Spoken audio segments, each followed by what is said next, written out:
Good afternoon, everybody. It is Wednesday, January the 11th, and what can auto sales in the U.S. tell us about what's happening in the economy? Well, actually quite a bit. So I was looking earlier this week, 2022 auto sales, vehicle sales in the United States came out. About 13.7 million units were sold in the United States. So what does that mean?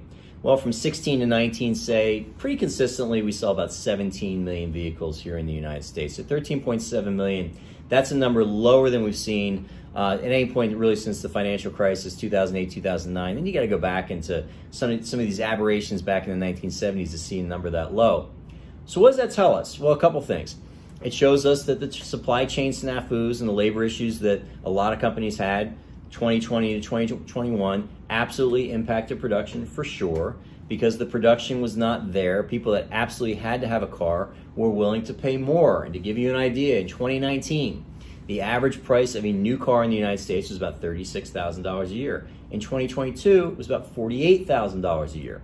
So you got fewer cars. The cars that are being sold for a much higher price. And now let's add in high interest rates in that. So the days of 0% financing for 72 months, you all remember these teaser rates that we heard, years ago, they're probably over. The average interest rate now on a new car loan is 5-6%. A used car is 7, 8, 9, maybe even 10%, depending on the credit of the person buying the vehicle. And this really has impacted payments. So even in 2021, the average payment in the United States for a new car was about $615.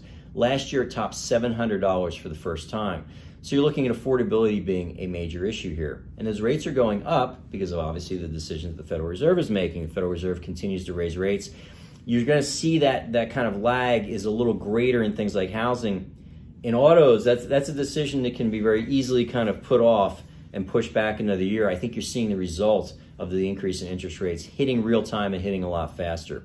So it's going to be interesting coming into 2023. Obviously, a lot of what's going to happen this year is going to be dependent upon what the Federal Reserve does. But we are already seeing impacts of higher interest rates for sure. I'm hoping the supply chain stuff is kind of over right now, but that was an issue into the beginning part of next year. But all those things have kind of combined to decrease the affordability of vehicles, and you saw it in terms of sales, lowest number that we've seen in quite some time. So I just think it's kind of interesting. It does speak to a lot of things happening in the economy.